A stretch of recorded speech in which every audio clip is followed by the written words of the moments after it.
Hello and welcome back to the channel. This is Sports Glide. As we all know, today I am here with... It's Big Priest on the mic.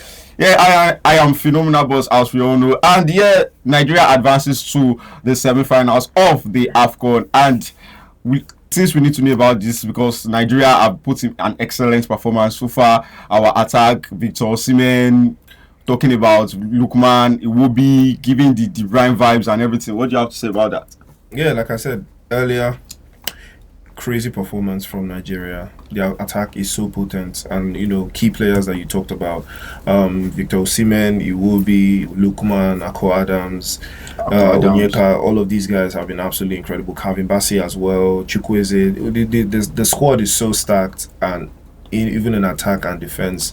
But the only thing that hurts me, I think Nwabali misses the next game because he picked up a yellow card. I don't think it's Nwabali. Is it Nwabali? I think it's Ndidi. Is it Ndidi or Nwabali? I think it's Ndidi. That picked up a yellow card. Ndidi picked up a yellow card and also missed because for time wasted. There was time he was down injured that he had to go out through the sidelines. They gave him a yellow card. I think he's the one missing, not Nwabali. Okay, it's Ndidi that is missing. So okay, but still, that's still a that's still a because looking at the competition, I think we've been excellent so far. I mentioned this in the last podcast, and people were like, "No, we're not excellent so far." And I'm like, you don't need to just like Chelsea. That Chelsea was playing what's it called, Club World Cup. They were like, they've not played a tough team yet to show that they are good. You don't really need to play a tough team. Once you are good in tournament, it's already in your mindset that winning mentality. We have to win. We have been winning. You get it's not necessarily we have to play a very big team. Algeria, they didn't even get a goal against us.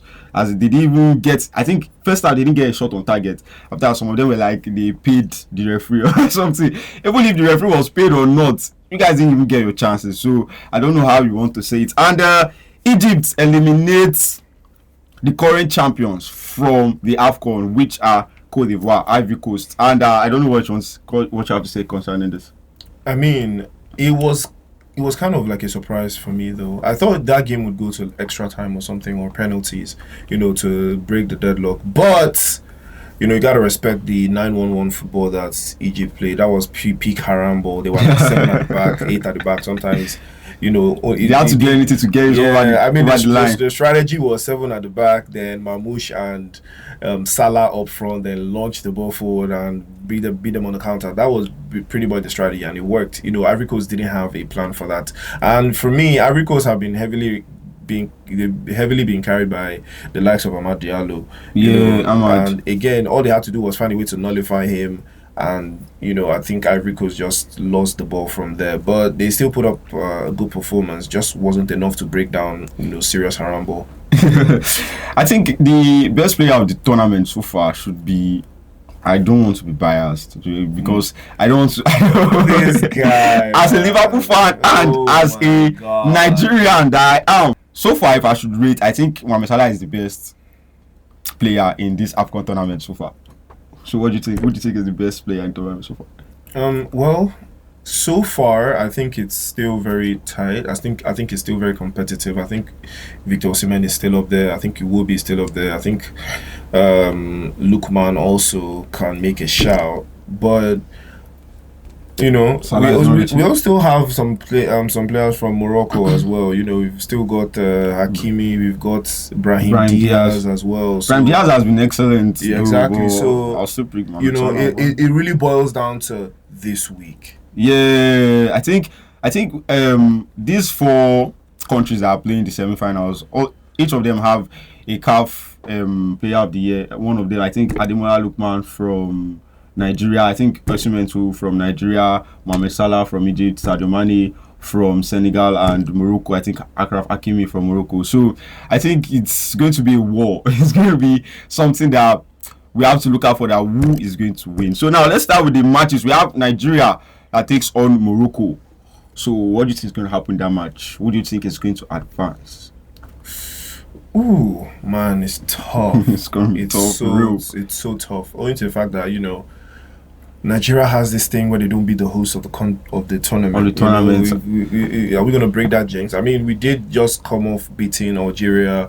That's a team that I think we haven't beaten like 17 years or something like that. So that should tell you.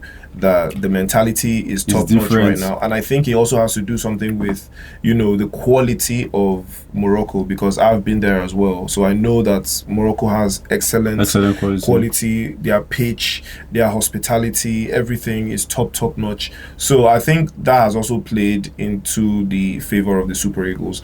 But like I said, home advantage, man. The crowd is going to be absolutely buzzing for Morocco, and I think if Nigeria wants to win, they just need to drown out that noise. Stay. We are there. We are always there. Stay in top form. Nah, trust me. We are always when there. Playing against the host countries. The it's always atmosphere different. is always different. So you gotta make sure, because every single thing that you do, the hosts will either boo or they'll cheer, and trust me, some players in the Nigerian squad, they might never have felt something like this before. Most of them have. The last the match against Ivory Coast finals. Yes, but that was the finals now. Yeah, that was the finals. So most of them that was actually expected. But you're meeting, Morocco in the semi-finals before you get to the finals. So you know that this is the stage before the final stage. So it is very, very, very, very imperative that they get the job done. But I think this will be decided on penalties. So who do you think would advance? I think Nigeria wins on penalties. Very well then. I said Nigeria was going to defeat, humble and embarrass Algeria, which they did. I said Nigeria was going to win that match 3-1, but they won the match 2-0. And I just have that confidence in us that we have it. It is in us. Like starting from the keeper. Starting from the keeper, he's a short stopper. Though everybody complain about his attitude and his balance in style of play and the rest, he's distributing. But when it comes to saving shots and other things, I think he's out there, number one. And look at our defense in presence of Calvin Bassey and the rest. They are there. Looking at our midfield with the likes of Iwobi, that is playing like Prime De Bruyne at the moment. I think we are there. And looking at our attack with Lookman falling back to play more of like a creative player, how I put it, playing like a number 10, just to distribute the passes, and sometimes still falls to the left wing. And we have Akko Adams and the person of the number 1 striker, Victor Osimhen. So I think they have excellent quality also, but I think we have better quality than them. I don't know how to say, but I think we have much better quality than them. And if we really want to win this match, we will. And I think we will win this match. We have the likes of Hakimi and Brahim Diaz that has been so excellent in this competition also. But I think Nigeria will come out of this match, and it might not even be in penalties. But I'm saying in Nigeria 2-1. And Senegal takes on Egypt. Mohamed Salah and Sadio Mane meet themselves again. I think should I say the last dance or what? Because they might not be meeting themselves again, but we can't say. But this is one of the biggest stages of them. So, do you think Senegal will qualify or Egypt will advance? Yeah, I think it's going to be another one to watch. I think it's also going to be very, very tough. But ideally, I think Senegal has a better squad. Egypt has a much more experienced squad, but Senegal on paper has a better squad. The likes of Souleymane Ndiaye, Nicholas Jackson, Sadio Mane. I don't even want to call Mane per se because I think his experience. Don't talk about experience. Well, yeah, but I think Egypt, when it comes to the Afcon, they've just had better numbers than Senegal in overall standing. So, but this would be, I think the driving force here would be Salah. He would want to definitely prove something to those. I know where Salah is in it. Exactly. He wants to prove something to those at home and those away as well. Just to stick the landing. If he wins the Afcon, trust me, those uncomfortable conversations will now be had. He's probably gonna text Jamie Carragher or something. Jamie Carragher won't watch that match. I'm sure of that. Exactly. But we're ready to banter. Yeah, absolutely. But overall, I think Senegal just edges it out and takes the game. I think Senegal wins maybe 1-0. Actually, I predicted this match earlier. The last podcast we did, if you joined us, I said this tournament is going to be a tournament of a finals of Nigeria-Egypt. So that sums up how it has been so far and how I've seen it so far. So I think with the squad with the squad Senegal can advance, but Salah has a point to prove. And looking at the likes of Salah, Mamouche at that front, the question is, do Senegal have that defense now to stop those two men that are firing and playing haram ball at the same time? playing haram ball at the same time. Can you stand? Because they are good at set pieces. If you check the last game they played, I think 2 set pieces goal. That was 1 set piece goal. That was Salah's assist. And when it comes to set pieces are something that just change the game, change the mood, change the atmosphere. So everybody will be like, wow, just now. You get, so I think Egypt to come out of this one alive, and I think it is an Egypt 2-1 win. Also, Egypt 2-1 win, or maybe penalties, but Egypt should surely come out of this alive. Yes, and we are on to the EFL semi-finals, and we're talking about interesting game. I think the same time, the same day, they'll be facing Chelsea. Arsenal will be playing. I think Nigeria, Morocco will be playing. Is it Nigeria, Morocco?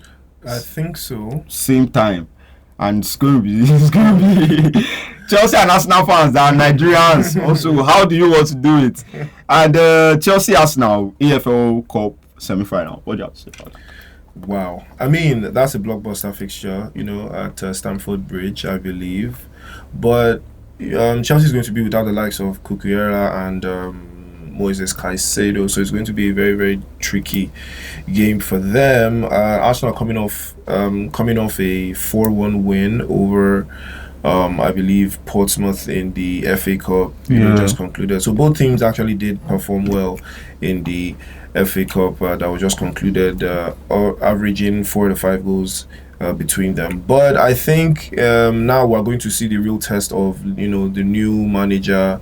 What was his name? Liam Ressignon or something. Postinor or something. So I keep forgetting what his name is. But sure, man. Yeah. And that's now fun that you are. So you have to say something like, what do you think your Arteta should have to do different to win Liam? Because Liam looks like he's ready to come and overtake. Well, 60 million down the drain, Kai Havertz scores again. Kai Havertz. Yes, he's back. He's back. So he will score. Kai Havertz is back. With Chelsea. With the defense of Tosin. Yeah. Exactly. How does he want to score Tosin? Can you explain? Okay, so are you buying into this Tosin PR? I'm buying. Tosin is good. Wait, do we think Tosin is good now? All of a sudden. Do we think Tosin Adarabioyo is good all of a sudden? Tosin is good. Please, let's be for real. Tosin is good. Okay, sure. You just be saying anything because he scored against Coventry or anything for banter. Who was that? Because he scored against Coventry or who? Talking of Treble Chaluba also, we have the defense. You guys have the build up. Arsenal have the build up. Arsenal have the patience to. Don't worry, we'll play you people. So you can defend. Yeah, but then Chelsea's not even known to be a defensive team to begin with. They're not even that solid defensively for being. Yeah, like at the moment they're not solid defensively. Because I mean, I'm just catching their back. Whoever the left back is gonna have a long day. He's gonna have a long day against Saka. He's definitely gonna have a long day. So. Saka didn't do well against Miloskekes, so not all left backs are Miloskekes too. It was a balanced fight between the two. No, it was never a balanced fight. It was pretty balanced though. Kekes won all his duels. All his ground duels. Yo, edit team, pull up the clip. Just roll the clip. He won all his duels. Was cooking Kerkesh. I'll show you the video. Roll. I'll show you the video. I mean, Kerkesh won some duels, but I'll show you the video. You're telling me he won all his duels. He won. You just be saying anything on He won all his duels. Like,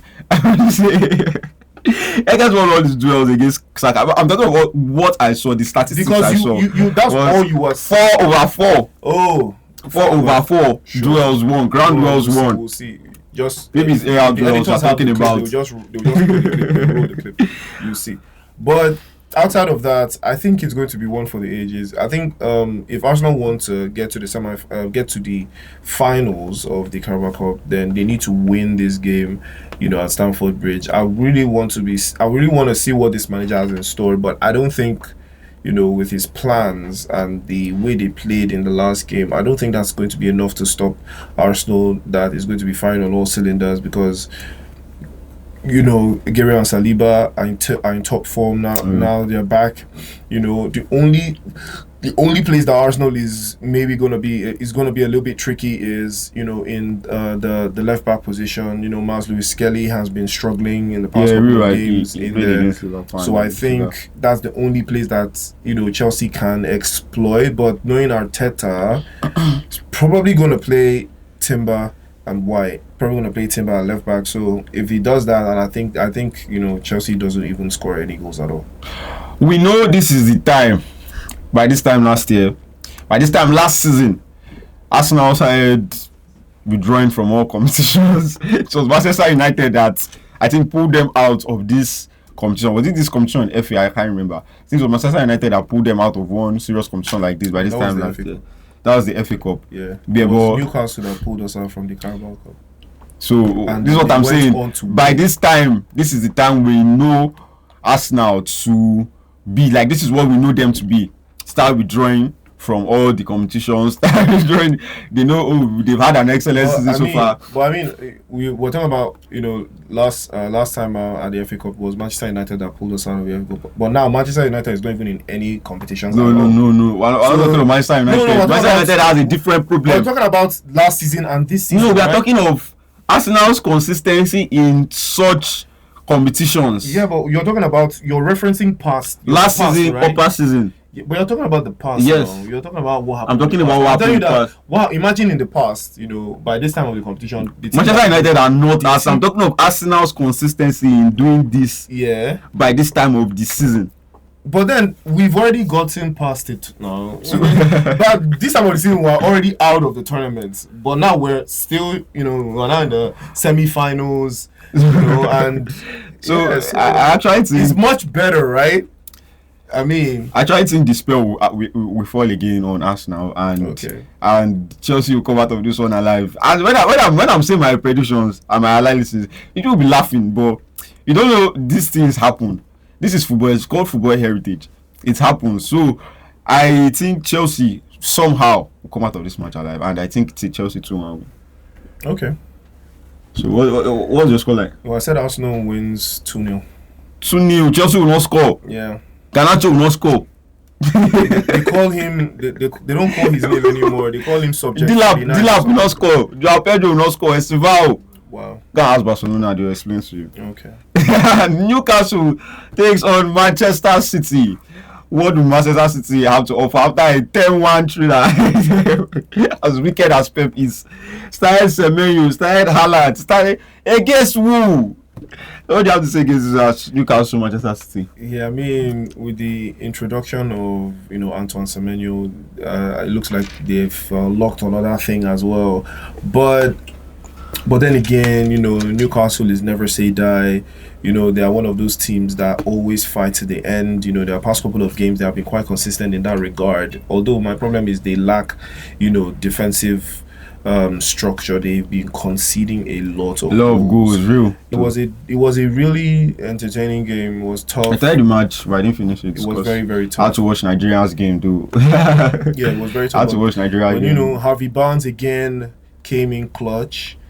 Yeah, Harvey Barnes came in clutch. So, yeah, that was how the game went, and they won on penalties. So do you think they will beat Manchester City in the semi-final? I don't think they beat Manchester City at the Etihad, but I think no. I think they are St. James's Park. I know. It's at St. James's Park. Yeah, but I don't, like I said, I don't think they beat them at the Etihad, but I don't think Manchester City beats them at St. James's Park either, because in a game like this, in a game like this, man, the atmosphere is always buzzing, you know, and you know, Newcastle, they're going to field, you know, a very, very, very potent attack against Newcastle, against Manchester City. And let's not forget, Manchester City is going to play without, you know, Ruben Dias and Vardio due to injuries. Yeah, due to injuries. So we're going to have, you know, that brand new partnership. That's Kusanov and Max Allen. So it's going to be tough, and you know how physical Newcastle is. Newcastle are so physical. So right? I think Newcastle. Is Jolinton back? Jolinton, yes. He didn't play last match, though. Yeah, but he is back. He is back. So I think it's more of now if you know, Manchester City are going to be up for the physicality, but I think Newcastle edges out a win here, maybe 2-1. I think Newcastle actually at St. James's Park are going to run. How will I say it?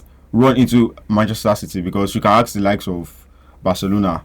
it took it took the brilliance of one individual player that has played with them, that has the experience of this kind of players before. So I think it's going to be a tough one, but scoring 10 goals does not mean you will beat Newcastle at their house. So they will just explain that to you with more of their physicality and rest. So I think the Newcastle United probably 3-2 win. Yeah, 3-2 win.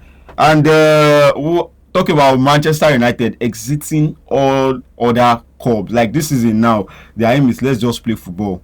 And I don't know whether you are aiming for top 4 with Fletcher, or or you just want to enjoy football this season and play it anyhow it comes, see it anyhow it goes, you accept it like that. So what do you have to say about Manchester United exiting all clubs at this moment? I mean, 40 games, that's all they've got. I think that's all they've got to play now, like 40 games in the entire season. And that tells you the level that Manchester United is at right now. It's very, very worrisome, because I never thought Ruben Amorim was the problem. I think it was just really, the board, the management, because after losing Bermo Ahmad, to Afcon, I think Mazraoui as well. That was another player we didn't even mention, Mazraoui. Yeah, Mazraoui. Losing him as well. And not having, replacements for those types of players. You start to look at, when we talk about squad depth, you start to look at it now. Manchester United, they are suffering the exact same thing. Brighton is a very, very solid side.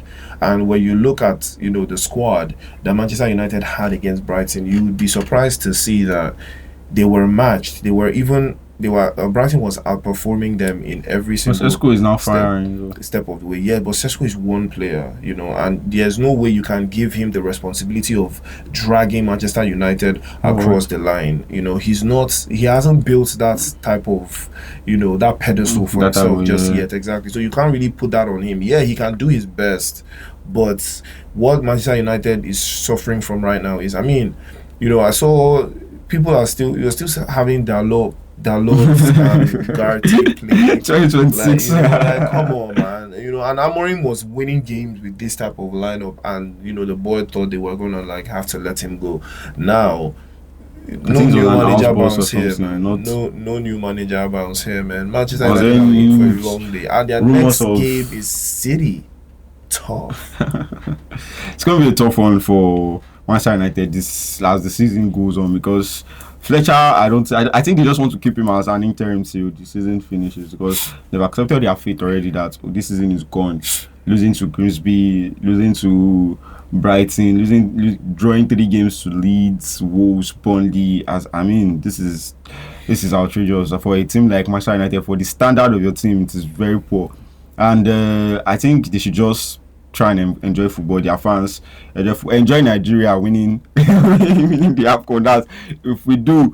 And also Barcelona victorious in El Clasico once again. I think this is even the first time, what's it called, Hansi Flick is being victorious over Alonso. What do you have to say about the match? It was an interesting game. Yeah, it was actually a fun game. Lots of goals in there, lots of drama as well.